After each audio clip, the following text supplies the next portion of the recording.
Gente boa de Deus, boa noite. Boa noite a você que nos acompanha por essa live online. Você que está aí no conforto do seu lar, mas que pode estar conectado conosco numa só fé e num só espírito. Eu já estive ministrando algumas vezes nas lives sobre as igrejas do Apocalipse. E eu quero dar sequência nesse tema, porque eu considero que esse tema, ele sempre vai ser relevante. Esse tema sempre vai ser importante, porque passam as gerações, passam os tempos, passam as épocas, mas a mensagem é a mesma. As culturas se reciclam, mas a palavra de Deus, ela permanece para sempre. Eu já estive ministrando sobre a igreja de Éfeso, sobre a igreja de Esmirna e sobre a igreja de Laodiceia. Eu não segui uma sequência. E hoje eu pretendo, com a graça de Deus, pela permissão do Espírito Santo de Deus, trazer uma palavra ao teu coração, que está no livro do Apocalipse, no capítulo de número 2, a partir do verso de número 12. Nós iremos ministrar sobre a igreja, carta à igreja em Pérgamo. Eu creio que Deus tem uma palavra para o nosso coração. Deus tem uma palavra para o teu coração, para você que nos acompanha aí no teu lar. Apocalipse, capítulo de número 2, a partir do verso de número 12. A escritura diz assim: E ao anjo da igreja que está em Pérgamo, escreve: Isto diz aquele que tem a espada aguda de 2 fios. Eu sei as tuas obras, e onde habitas, que é onde está o trono de Satanás. E retens o meu nome e não negaste a minha fé. Ainda nos dias de Antipas, minha fiel testemunha, o qual foi morto entre vós, onde Satanás habita.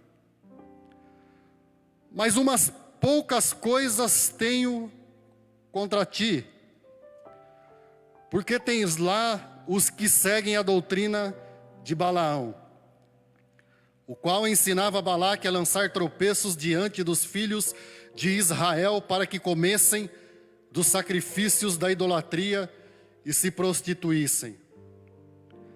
Assim, tens também os que seguem a doutrina dos nicolaítas, o que eu aborreço. Arrepende-te, pois quando não, em breve virei a ti, e contra eles batalharei contra a espada da minha boca. Quem tem ouvidos, ouça o que o Espírito diz às igrejas. Ao que vencer, darei eu a comer do maná escondido, e dar-lhe-ei uma pedra branca, e na pedra um novo nome escrito, o qual ninguém conhece, senão aquele que o recebe. Pai, nós estamos diante da Tua palavra, Senhor. E a Tua palavra, ela é a verdade. Verdade essa que nos torna responsáveis a partir do momento em que nós a ouvimos, Senhor.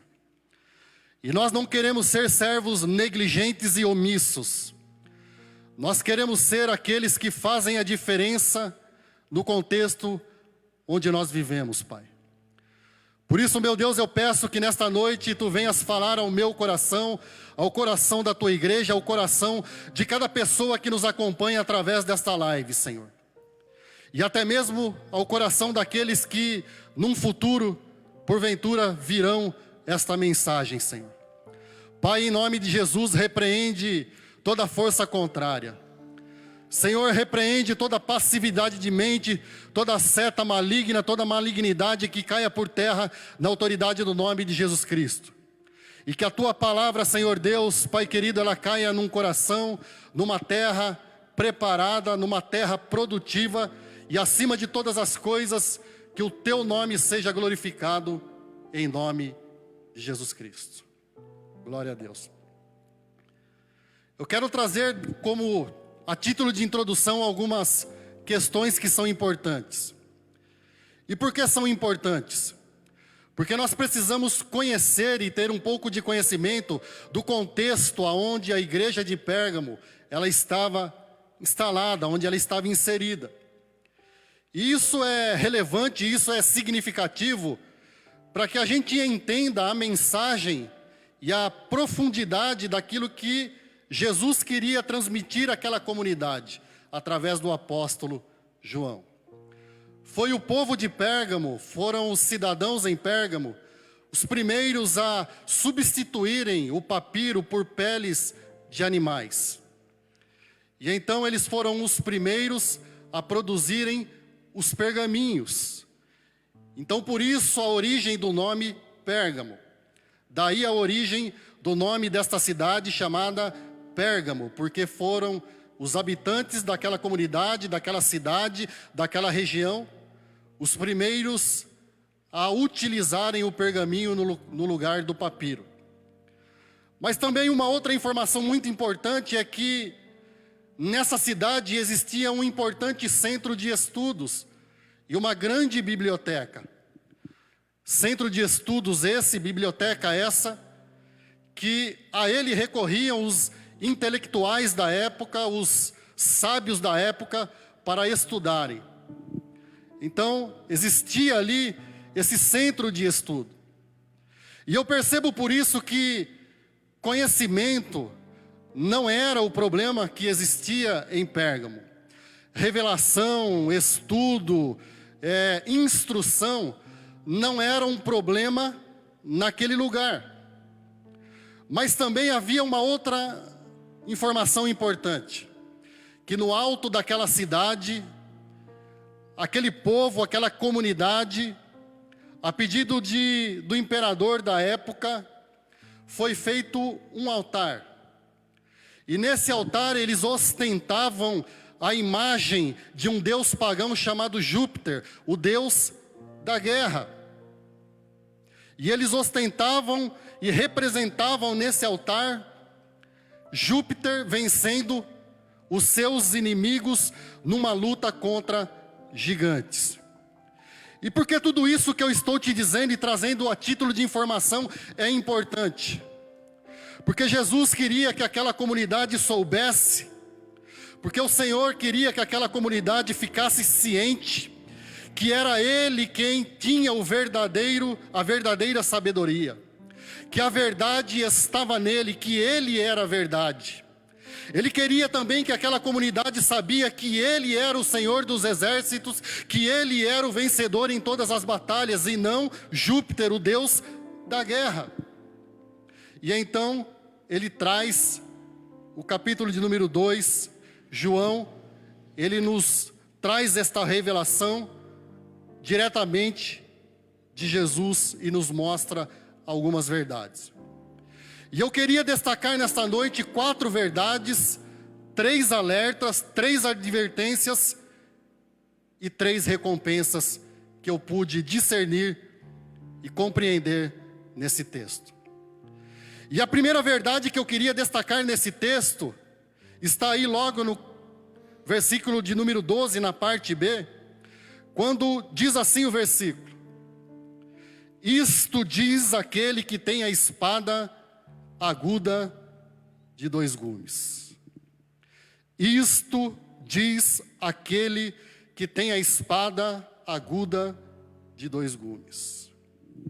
A primeira verdade que eu quero destacar aqui nesta noite é que a palavra de Deus, ela é o critério, ela é a revelação, ela é a régua, ela é o prumo, ela é o parâmetro para definir entre o falso e o verdadeiro. E isso fica muito claro para mim, isso fica muito claro para nós, porque ele traz esta frase: isto diz aquele que tem a espada aguda de 2 gumes. E como nós sabemos, a espada, ela é o símbolo do próprio Jesus. A espada, ela é o símbolo da palavra de Deus. E a palavra de Deus é o próprio Verbo encarnado, chamado Jesus Cristo de Nazaré. Então Jesus, ele reivindica esta autoridade, ele reivindica essa prerrogativa para mostrar para aquela comunidade que era ele quem definia o falso do verdadeiro. Era ele a verdade absoluta. Mas o grande problema naquela comunidade é que eles estavam divididos entre obedecer a César e obedecer a Deus. Então, o Senhor, ele se vê propenso e inclinado a trazer esta palavra, dizendo assim: olha, diga para essa comunidade, diga para o anjo que está em Pérgamo, diga para essa igreja que eles estão equivocados.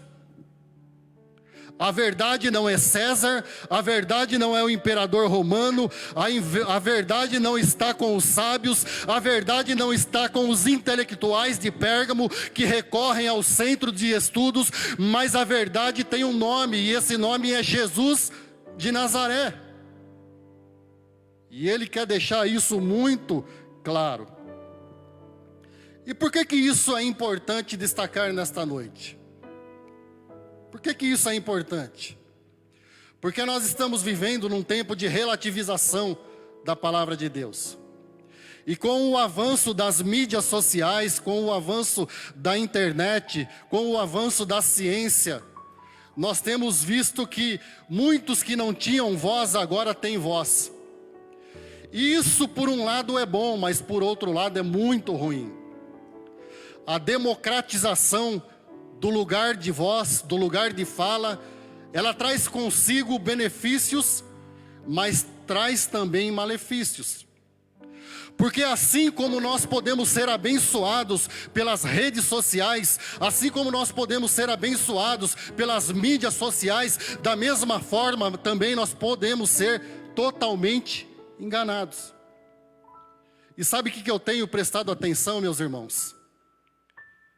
Que a verdade da palavra de Deus, ela tem sido, em não poucos casos, relativizada. Aquilo que era verdade antigamente, hoje já não é mais verdade. Aquilo que era absoluto na antiguidade, antigamente, hoje já não é mais tão importante. Aquilo que para a igreja era pecado antes, hoje já não é mais pecado. E nós começamos a passar a mão na cabeça das pessoas. As mensagens não passam de massagem de ego. E nós relativizamos aquilo que Deus não relativiza. Nós relativizamos aquilo que a palavra de Deus recrimina, se opõe, vai contra. E eu tenho percebido, através das redes sociais, que isso tem feito um mal enorme no meio do povo de Deus.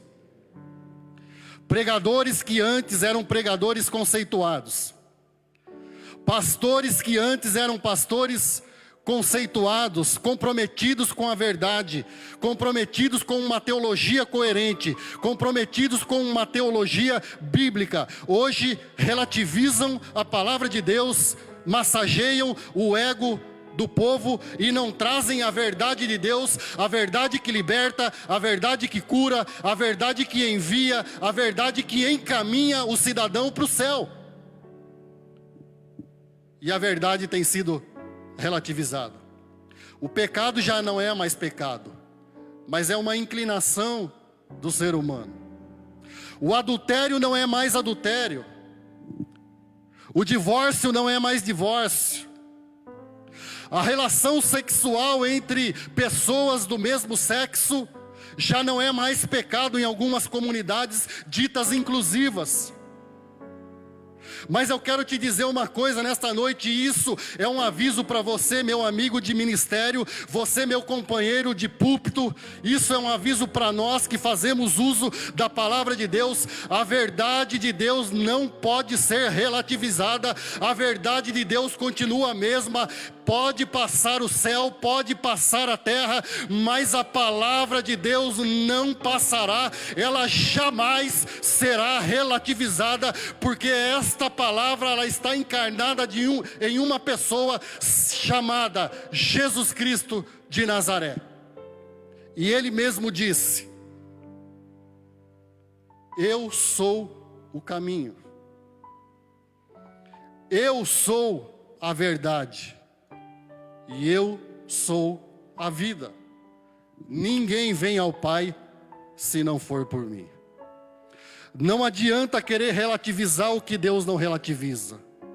Não adianta querer arrumar uma segunda opção, uma segunda sugestão, tentar dar um jeito para que as pessoas venham para o reino de Deus. Não, o que as pessoas precisam é da verdade, o que as pessoas precisam é da genuína palavra de Deus. O que o povo está precisando na atualidade e sempre precisou é uma teologia coerente, uma pregação bíblica. Eles precisam da palavra, da verdade de Deus. É isso que as pessoas precisam, porque a verdade liberta, a verdade cura, a verdade restaura, a verdade renova. As pessoas não estão precisando de coaching gospel, elas estão precisando de homens e mulheres de Deus que não negociem o seu chamado por causa de números, mas que falem a verdade em amor, para que quando uma alma se converta pela verdade, e não por uma fábula, não por uma mentira, não porque teve o seu ego massageado, não. As pessoas precisam ouvir a verdade, somente a verdade liberta. E a verdade, ela não é uma teologia simplesmente bem elaborada. A verdade é uma pessoa encarnada. A verdade é o verbo vivo de Deus que se manifestou para destruir as obras do diabo. Só assim as pessoas se converterão de verdade. A segunda verdade que eu gostaria de destacar nesse texto está no versículo de número 13, na parte A do versículo. O que eu queria destacar é que piedade e perversidade podem conviver pacificamente se não houver discernimento. Eu vou repetir para você. Isso é muito importante. Isso é muito importante. Quero destacar o seguinte: que piedade, perversidade, pecado podem conviver pacificamente se não houver gente de discernimento no meio da igreja. A parte A do versículo de número 13 diz assim: sei onde habitas, que é onde está o trono de Satanás, mas retens o meu nome e não negaste a minha fé. O grande problema daquela comunidade em Éfeso é que eles eram contraditórios. O grande problema daquela comunidade em Éfeso é que eles andavam com os pés em duas canoas, e a gente sabe que andar com os pés em duas canoas vai dar ruim, não dá certo. O grande problema daquela comunidade em Éfeso é que eles acendiam uma vela para Deus e uma vela para o diabo, porque eles queriam agradar a todos, e não há a mínima possibilidade de nós querermos agradar a todos. Como já disse alguém, a receita do fracasso é querer agradar a todos. E eles tinham a política da boa vizinhança. Eles eram contraditórios. E é por isso que Jesus ele traz esta frase do versículo de número 13: eu sei aonde você habita, eu sei aonde você está, eu conheço o lugar onde você está, que é o trono de Satanás. Eu sei que aí Satanás reina. Eu sei que Satanás tem um trono estabelecido no meio desta comunidade. Eu estou sabendo. Eles conviviam com o santo e com o profano, com a maior naturalidade do mundo. Eles queriam agradar a todos, mas não existe essa possibilidade. E por que é importante nós entendermos isso como igreja nesta noite?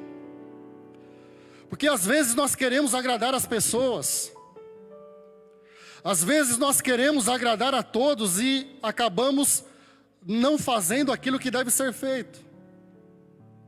Não poucas vezes nós queremos fazer a política da boa vizinhança, e eu não estou dizendo com isso que nós devemos ser agressivos, rudes, não polidos, não é isso, não me entenda mal. Mas a questão aqui é que nós temos que definir de uma vez por todas a quem nós queremos agradar. Ou nós agradamos a Deus, ou nós agradamos ao homem. Ou nós temos compromisso com Deus, ou nós temos compromisso com as pessoas. Ou nós fazemos a vontade de Deus, ou nós fazemos a vontade do nosso ego. E a chamada aqui é para que eles se consertassem, para que eles fizessem a vontade de Deus. Por que eu estou dizendo isso? Porque nós como igreja, nós permitimos muitas coisas que Deus não permite no meio da comunidade do Senhor. Eu tenho acompanhado um pregador chamado Anderson Silva. Talvez você conheça. Se você não conhece, depois acesse no YouTube, Pastor Anderson Silva. E Deus tem levantado este homem para confrontar alguns pecados no meio da igreja. E quem olha para aquele homem diz assim: mas não tem cara de pastor, não tem cara de homem de Deus, não tem cacuete de homem de Deus, não tem nada de homem de Deus olhando pela aparência. Mas Deus tem levantado aquele moço como voz profética no nosso país para confrontar pecado de líderes. E o problema é que às vezes a igreja sabe do pecado do líder e não confronta. O problema é que às vezes nós convivemos pacificamente com o pecado da liderança e não confrontamos a liderança. O grande problema é que nós aceitamos passivamente que a piedade e a perversidade convivam harmoniosamente e não fazemos a lição de casa. E Deus tem usado esse moço para confrontar pastores abusadores, pastores que se entregaram à prostituição, líderes evangélicos, estupradores, abusadores de crianças, pedófilos. E ele tem uma coragem, porque essa coragem tem vindo de Deus, e ele tem sido uma voz profética. Deixa eu dizer uma coisa para você. Chegou a hora de dar um basta.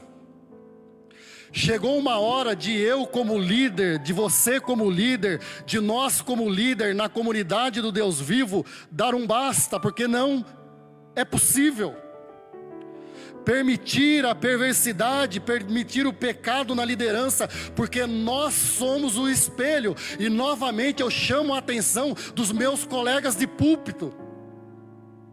Novamente eu chamo a atenção dos meus colegas de ministério. É hora de dar um basta.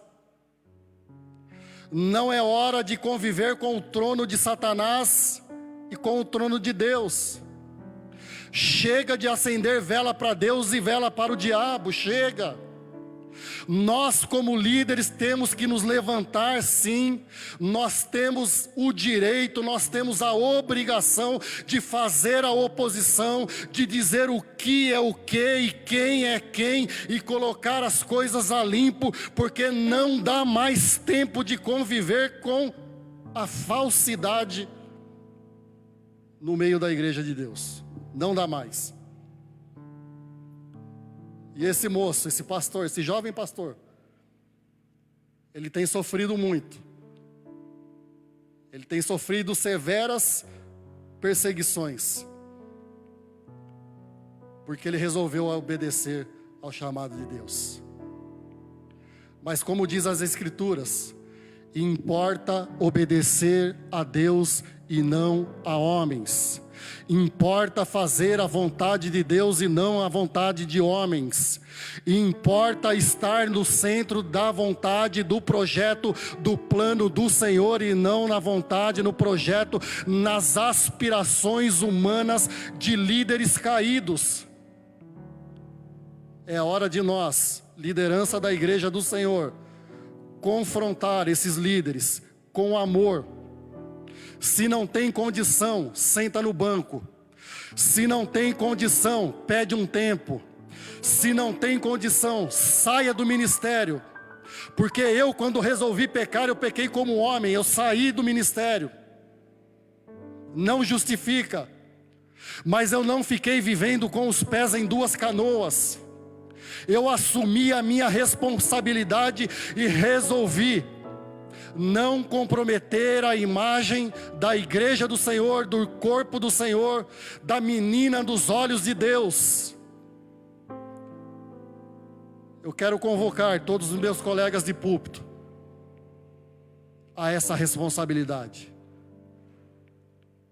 Não dá mais para aceitar o trono de Satanás e o trono de Deus convivendo harmoniosamente no mesmo lugar. E a terceira verdade que eu quero destacar nesse texto, no versículo 13, na parte B, é que fidelidade é uma decisão pessoal e inegociável. Vou repetir para você. Fidelidade, vida com Deus, vida no altar de Deus, transparência com Deus, gente que é de Deus, gente que sabe o compromisso que tem com Deus, gente que é fiel a Deus, tomou uma decisão pessoal e inegociável. E aonde está isso? Está no verso 13, na parte B, que diz assim: mesmo nos dias de Antipas, minha fiel testemunha, o qual foi morto entre vós, onde Satanás habita. Obrigado. Mesmo nos dias de Antipas, minha fiel testemunha, o qual foi morto entre vós, onde Satanás habita. Pouco se sabe de Antipas, mas o que nós podemos discernir e entender através desse verso é que, como diz a palavra, que ele foi uma testemunha, e testemunha é mártir, e mártir é alguém que sofre, é alguém que se opõe ao sistema, é alguém que se opõe ao status quo, é alguém que se opõe àquilo que não é verdadeiro, é alguém que se opõe àquilo que é falso, é alguém que se opõe àquilo que não está em consonância com a palavra de Deus, é alguém que está disposto a ir até as últimas consequências para honrar a palavra de Deus. Deixa eu dizer uma coisa para você. Antipas foi um mártir, foi morto, foi perseguido. Isso ensina a nós que fidelidade não depende de fatores externos, não depende de comportamento de terceiros. Sempre haverá um remanescente fiel, sempre haverá gente de Deus, sempre haverá gente comprometida com a palavra de Deus, sempre haverá homens e mulheres de Deus que não fazem tanta questão da sua própria vida para que o nome do Senhor seja glorificado, para que a verdade de Deus seja proclamada, gente que não atenta para a sua própria vida, senão para que a glória do Senhor seja estabelecida aonde ele está inserido, no contexto aonde ele está. E assim foi Antipas. E por que eu quero destacar isso nesta noite? Porque algumas pessoas argumentam assim: mas eu gostava tanto de fulano de tal, Eu admirava tanto fulano de tal.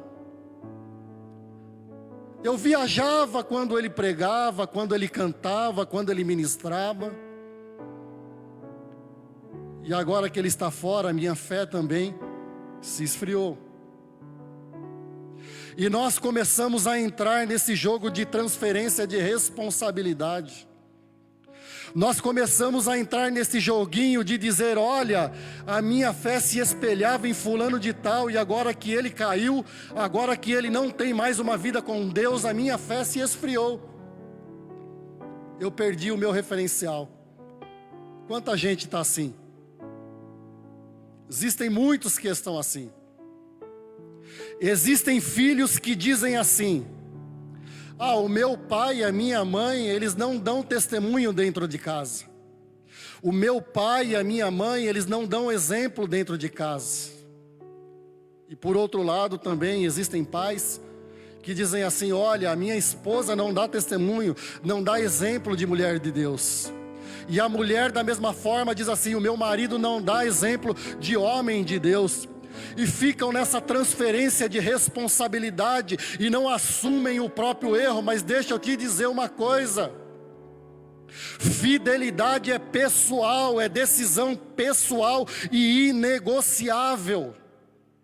Não adianta querer transferir para outros a responsabilidade que é minha, a responsabilidade que é sua, a responsabilidade que é nossa. O chamado é nosso, a vocação é nossa, nós que ouvimos a verdade de Deus, e uma vez que ouvimos a verdade de Deus, nós somos responsáveis por essa verdade de Deus. Sabe o que acontece? Muitos vão no embalo de outros. Como eu já disse, rede social é uma bênção, mas rede social também pode ser uma maldição. E assim como aqueles que se destacam nas redes sociais podem influenciar de maneira positiva, também podem influenciar de maneira negativa. E quantos já não caíram? Quantos já não se desviaram? E as pessoas tinham esses referenciais nas suas vidas e se desviaram também. Abandonaram o evangelho também. E eu falo com propriedade isso. Eu falo com autoridade isso, porque isso se passou comigo também. E se eu estou trazendo esta verdade nesta noite, se eu estou querendo destacar esta verdade nesta noite, é para alertar a tua vida, para que você faça um exame, para que você faça uma reflexão, para que você não coloque a sua fé em homens, mas para que você coloque a sua fé em Deus, só na palavra de Deus, e não tenha tanto estima por pessoas que estão sujeitas a erros. Às vezes nós fazemos aquele papel de Maria vai com as outras, ou aquele outro de aonde a vaca vai, o boi vai atrás, e não funciona. Eu estava pregando sexta-feira agora, na casa de recuperação na Manaim, e eu estava pregando sobre o ministério de Elias, quando Elias chama o povo a uma responsabilidade. E no versículo de número 21 diz o texto no final dele, que depois de Elias chamar aquelas pessoas a uma responsabilidade, a assumir a responsabilidade pessoal e inegociável da fé deles, quando Elias diz, se o Senhor é Deus, bora lá servir a Deus. Mas se vocês acham que Baal é o cara, então bora lá seguir Baal, mas não fiquem com os pés em duas canoas. Decidam hoje o que vocês querem da vida. Decidam hoje aonde vocês querem chegar. Decidam hoje quais serão os rumos da fé de vocês. E eu fiquei indignado no final daquele versículo, que depois de Elias chamar a responsabilidade, diz o final do texto, que eles não responderam nada. Eles ficaram passivos, omissos, indiferentes àquilo que o profeta estava trazendo da parte de Deus para eles. Deixa eu dizer uma coisa para você. Não é porque todo mundo acredita numa coisa que aquilo está certo. Não é porque um líder, um pastor, um bispo, um apóstolo, um padre, um papa, um cardeal, um arcebispo tem milhões de seguidores nas redes sociais que ele está com a verdade. Não. Não é porque uma grande multidão segue determinado líder que aquele líder está com a verdade, porque nem sempre a vox populi é a vox dei, nem sempre a voz do povo é a voz de Deus. Eu preciso prestar atenção nisso. Não adianta querer transferir a responsabilidade para outros. Ah, todo mundo fez isso, então eu também vou fazer. Todo mundo fazia desta forma, então eu também vou fazer. Não. Todo mundo falava isso, então eu também comecei a falar. Não, a responsabilidade é pessoal. Ela é inegociável, ela é intransferível. Ela é uma chamada a uma responsabilidade, a uma decisão pessoal sua, uma decisão pessoal minha. Sabe por quê? Não vai adiantar chegar no grande dia e dizer assim: olha, os meus pais não davam exemplo e por isso eu também me desviei. A minha mulher não dava exemplo e por isso eu desviei. O meu marido não dava exemplo e por isso eu desviei. Os meus líderes não davam exemplo e por isso eu desviei. Não, não vai adiantar isso. Esquece. Não existe essa possibilidade. Sabe por quê? Porque a responsabilidade é minha e sua. A palavra de Deus diz assim, que cada um dará conta de si mesmo a Deus. E alguns chegarão naquele grande dia, no dia do julgamento final, no dia do trono branco, e dirão assim: mas Senhor, fiz tantos milagres em teu nome, expulsei demônios, cantei, preguei, ensinei na escola bíblica, fiz isso, fiz aquilo, fui professor de teologia. E Jesus vai dizer assim: apartai-vos de mim, vós que praticais a iniquidade, porque não vos conheço. Cada um dará conta de si mesmo a Deus. Eu sei que a palavra está pesada. Eu sei que a palavra está densa. Mas nós precisamos ouvir. E eu quero destacar mais uma verdade. Está aí no versículo de número 14, na parte B. O que eu quero destacar é que pregação da palavra de Deus, ministração da palavra de Deus, sem integridade, é discipulado de Balaão, é catequese de Balaão, é escola bíblica de Balaão, é ministração de Balaão. E aonde está isso?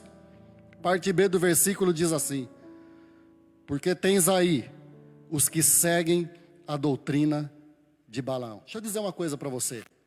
Primeiro nós precisamos entender quem era Balaão. Balaão era aquele profeta vendido. Aquele profeta que queria agradar a Balaque e queria agradar a Deus. Balaão era aquele profeta que havia relativizado e negociado o chamado que ele tinha de Deus. Então ele recebe uma convocação de Balaque para amaldiçoar o povo de Israel. Mas num determinado momento, Balaão ele chega à conclusão teológica, coerente, sincera, cristalina, porque ele sabia, ele conhecia Deus, de que aquele que Deus abençoou não existe a possibilidade de ser amaldiçoado. E então Balaque fica naquele joguinho: olha, deixa eu consultar a Deus, deixa eu buscar de Deus uma resposta. Só que ele já tinha essa resposta. Ele sabia o que Deus pensava daquela situação. Balaque tinha afinidade teológica. Ele conhecia a vontade de Deus. Ele conhecia o caminho de Deus. Ele tinha um discurso coerente, mas ele insistia em ficar naquele joguinho de cozinhar o galo. de empurrar com a barriga, de decidir de uma vez por todas e falar para Balaque: não tem jeito, vamos acabar logo com essa história.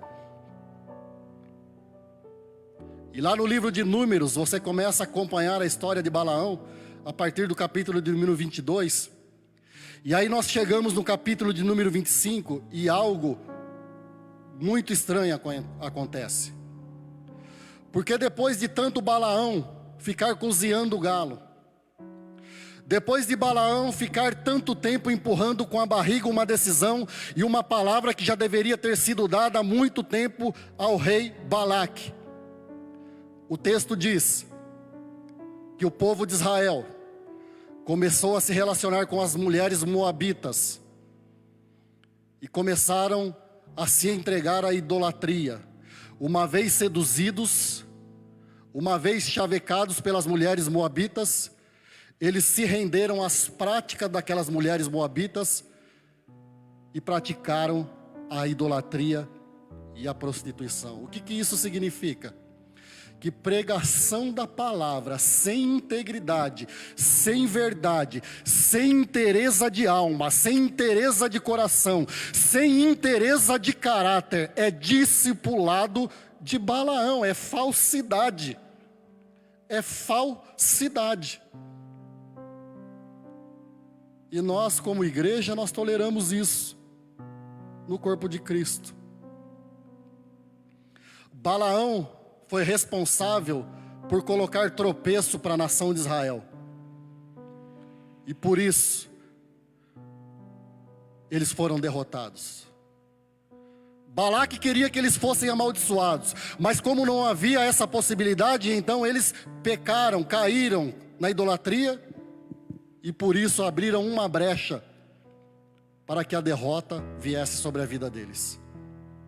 Sabe o que acontece? Às vezes nós, líderes e pregadores, pastores, bispos, apóstolos, arcebispos, cardeais, papas, somos pedra de tropeço para o povo. Nós não decidimos logo aquilo que deve ser decidido. Nós ficamos protelando uma decisão, ficamos cozinhando o galo, ficamos fazendo como Balaão, discipulado de Balaão, catequese de Balaão.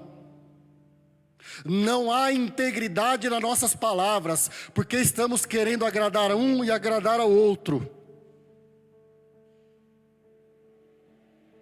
E nós levamos o povo a pecar. Balaão, ele conhecia a Deus. Balaão, ele sabia a verdade de Deus. E eu aprendo com isso que não adianta ter afinidade teológica, não adianta somente ter coerência bíblica, não adianta ser bem preparado teologicamente, não adianta ter um discurso bem elaborado, não adianta ter eloquência na sua pregação, não adianta ter intensidade naquilo que você fala, não adianta você ser bem articulado, bem descolado, não vai adiantar nada disso se você não falar a verdade, e a verdade tem que ser dita já. Quanto tempo você vai levar para negociar a verdade ainda? Estou falando com você, colega de púlpito. Quanto tempo ainda você vai levar para negociar a verdade de Deus? Não existe essa possibilidade. Não existe segunda opção. Ou nós falamos a verdade, nua e crua, com amor e graça, na direção do Espírito Santo, ou nós não falamos a verdade. Ou nós temos compromisso com o reino de Deus, ou nós temos compromisso com o trono de Satanás. Ou nós temos compromisso com o verbo vivo de Deus, ou nós temos compromisso com o inferno. Não existe possibilidade de uma segunda opção. Ou nós instruímos o povo no caminho que deve andar, ou nós instruímos o povo no caminho do inferno. Não existe segunda opção. Tem que haver integridade, tem que haver inteireza, tem que haver caráter. Não adianta ter cacuete de profeta, terno de profeta, roupa de profeta, eloquência de profeta, sermão de profeta. Não adianta se não tiver caráter de Deus. Gente, pelo amor de Deus, é hora de pôr a mão na consciência. Não adianta, amigo. Você é amigo de púlpito. Não adianta. Põe a mão na consciência. Cara, Deus está falando com você nessa noite. Até quando você vai levar essa situação? E aí então ele faz 3 advertências severas e 3 recompensas, porque ninguém é de ferro também. A primeira advertência que ele faz é sobre a iminência de uma severa correção. Está no versículo 16, na parte A, que diz assim: arrepende-te, pois, ou senão virei a ti em breve. Em breve eu virei a ti. Olha, presta atenção, aguça os seus ouvidos espirituais. Avisa essa igreja, avisa os líderes, avisa essa comunidade. Arrepende-te, pois, ou senão virei a ti em breve. É iminente, é logo, é para ontem. A correção não tardará em vir, ou seja, eu vou dar um basta na desonestidade e na incoerência desenfreada desta comunidade, e não vai demorar. Aí então ele faz uma segunda advertência, que é sobre a pessoalidade da intervenção, da atuação dele, do juízo dele, do julgamento dele, na parte B do versículo 16. E contra eles batalharei. Ou seja, ele estava dizendo assim: eu não vou terceirizar, eu não vou enviar ninguém, mas eu mesmo batalharei contra eles. Eu mesmo tratarei com vocês. Eu mesmo serei o instrumento de juízo contra vocês. Não enviarei Ciro, não enviarei Nabucodonosor, não enviarei César, não enviarei imperador romano, não enviarei ninguém. Eu mesmo serei contra vocês. Eu mesmo tratarei com vocês. E a Escritura já disse: horrenda coisa é cair na mão do Deus vivo. E então ele traz uma terceira advertência. Ele fala sobre o instrumento dessa punição, na parte C do versículo. Ele diz assim: com a espada da minha boca, arrepende-te, porque eu virei em breve a ti. Vou batalhar pessoalmente, vou me opor pessoalmente a vocês. E isso vai ser feito com a espada da minha boca. Espada fere e espada corta. Espada fere e espada divide. Isso significa que ele não iria mais tolerar a convivência pacífica, harmoniosa entre pecado e perversidade, entre o santo e entre o profano, entre o falso e entre o verdadeiro. E ele diz assim: olha, vou batalhar contra vocês, pessoalmente, com a espada da minha boca. A espada é a verdade. A espada divide. A espada mostra o que está no meio. A espada mostra o que está escondido no interior. A espada mostra as intenções do coração. A espada, quando ela é usada, como está sendo usada nesta noite, ela divide juntas e medulas, ela divide alma e espírito, e ela é apta para discernir as intenções do coração. E é isso que ela está fazendo nesta noite, discernindo aquilo que está dentro do teu coração e do meu coração. E por que ele diz isso? Porque a espada divide. Porque a espada mostra o que está dentro, ela revela o que está por dentro. Isso significa que não vai ficar encoberto. Isso significa que a falsidade, o erro, a permissividade, a nossa falta de omissão como corpo de Cristo e como líder, a nossa convivência pacífica e harmoniosa entre o santo e o profano, vai nos causar grandes problemas. Nós seremos expostos. Todos irão ver a nossa vergonha. Todos saberão quais são as intenções do nosso coração. Mas aí ele traz 3 recompensas.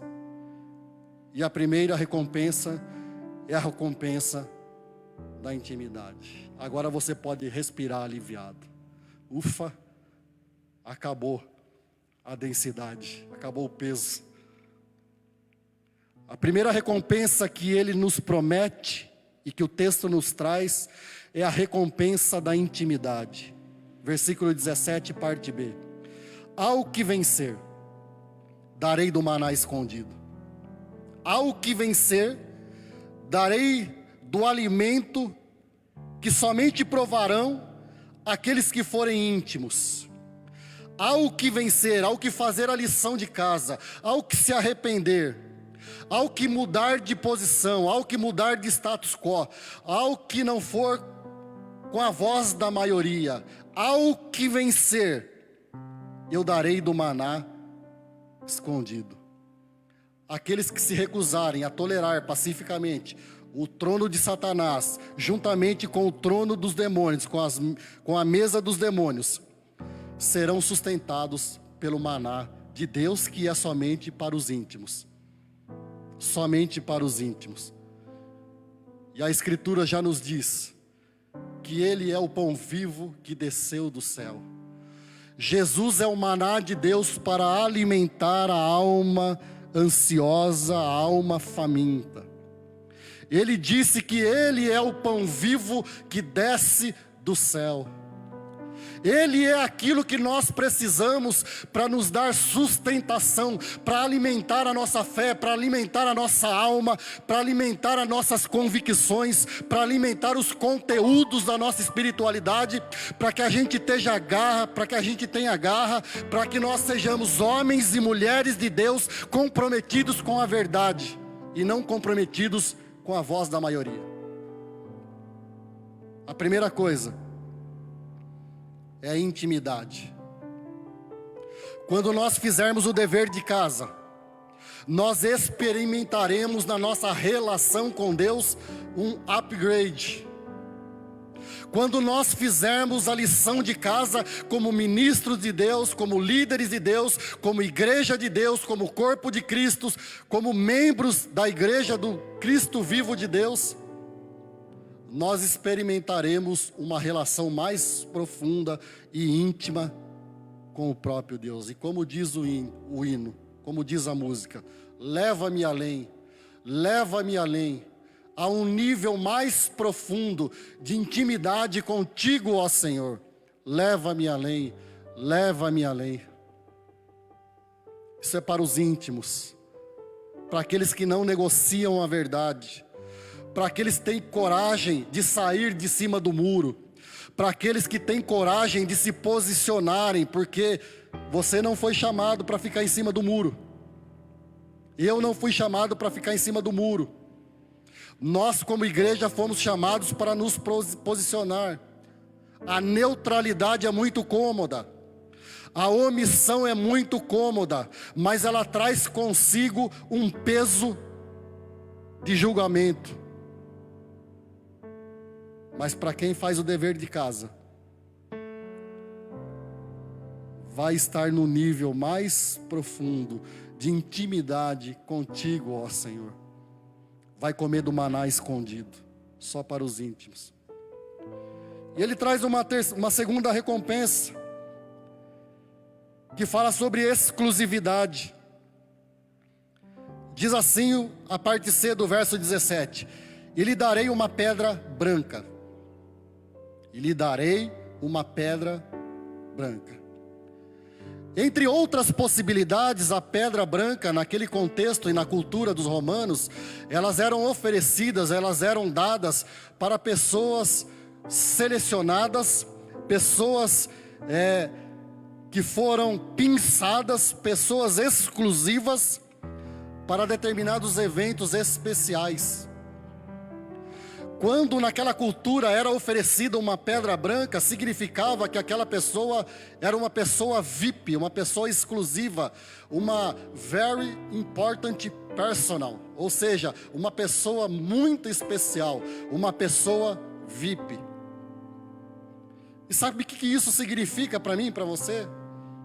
Que se nós fizermos a lição de casa, que se nós fizermos o nosso dever de casa, de nos posicionar, de não negociar a verdade, de não relativizar a verdade, nós não somente seremos íntimos, mas nós seremos o povo VIP de Deus. Teremos uma pedra, um ingresso para um grande evento. E você já sabe que evento é esse. O evento das bodas do Cordeiro. O evento daquele grande dia onde nós ouviremos o nosso nome a soar. As trombetas estão soando, o meu nome a chamar.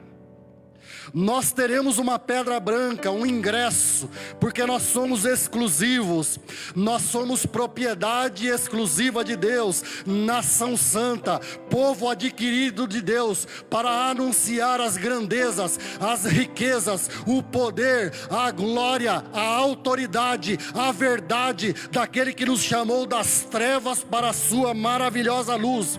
E então faremos parte do grande banquete, das bodas do Cordeiro, e ouviremos aquela frase que todos queiram ouvir: servo bom e fiel, no pouco foste fiel, no muito te colocarei, entra para o gozo do teu Senhor.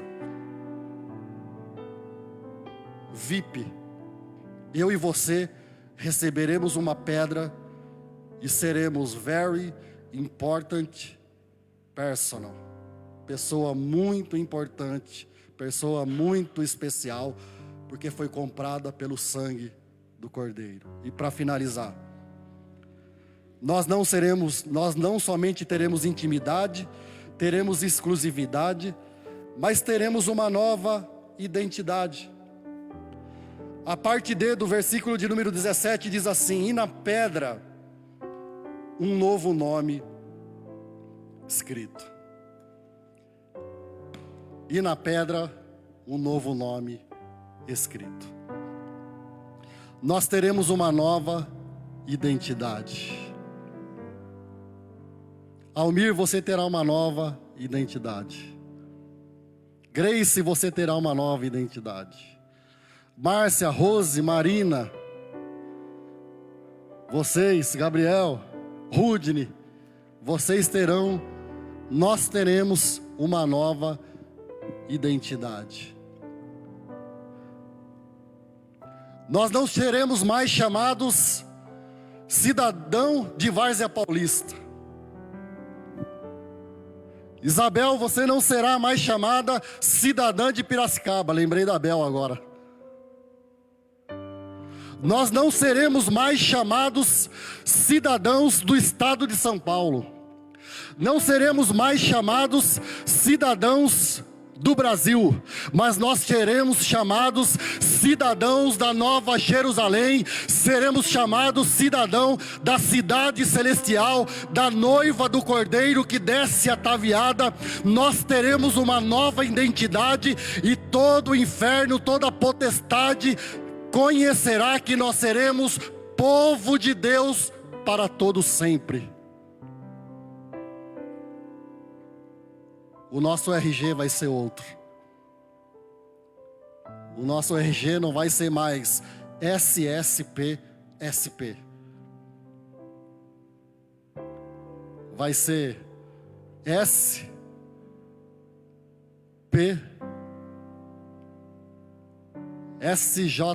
O sangue de Jesus tem poder. Poder para transformar o Jacó no Israel. Poder para transformar o Almir em cidadão do céu.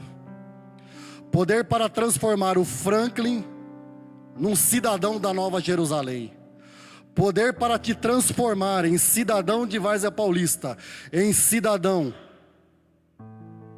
de uma nova cidade, aonde já não haverá mais pranto, nem dor, nem clamor, porque as primeiras coisas são passadas. Mas isso é para aquele que fizer o dever de casa, em nome de Jesus. Aquele que tem ouvido, ouça o que o Espírito diz à igreja. Pai, nós ministramos a Tua palavra nesta noite. E eu sei, meu Deus, que o recado ele foi específico para líderes, mas eu sei também que ele falou para aqueles que não são líderes. Pai, leva-nos a um nível mais profundo de intimidade contigo, Senhor. Ajuda-nos, Espírito Santo de Deus, a fazer a lição de casa, a não sermos omissos, negligentes, a sermos homens e mulheres de honra, pessoas que não se omitem, pessoas que não ficam em cima do muro, pessoas que não cocheiam entre dois pensamentos, como foi a nação de Israel quando Elias os chamou à responsabilidade. Pai, que nós tenhamos a autoridade, que nós tenhamos a decência moral, espiritual, ministerial, como corpo de Cristo, como igreja de Cristo, de nos posicionar, de não negligenciar, de não relativizar, de não negociar a verdade, porque a verdade é uma pessoa, e a nossa relação com essa pessoa que vai determinar o conteúdo daquilo que nós cremos e o conteúdo daquilo que nós praticamos. Então, Espírito Santo de Deus, fortalece as nossas vidas, trabalha tudo aquilo que precisa ser trabalhado no nosso interior e nos ajuda a glorificar o Teu nome, Senhor. É o que eu te peço e te agradeço, em nome de Jesus. Amém, amém e amém. Que Deus te abençoe. Tem recados? Quarta-feira live, sábado culto com os jovens, domingo que vem um outro pregador estará aqui. Meus sinceros votos é que esta palavra seja um divisor na minha e na sua vida e na nossa vida como comunidade. Em nome de Jesus. Deus te abençoe. Pai, obrigado por essa noite. Obrigado pela vida de cada um dos meus irmãos que aqui estiveram, Senhor. Por aqueles que foram responsáveis pela logística dessa live.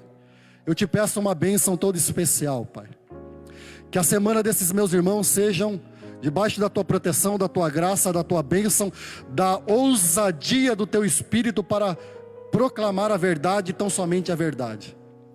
Mas eu também te peço a Tua bênção, meu Deus, para aqueles que estão nos acompanhando através da internet.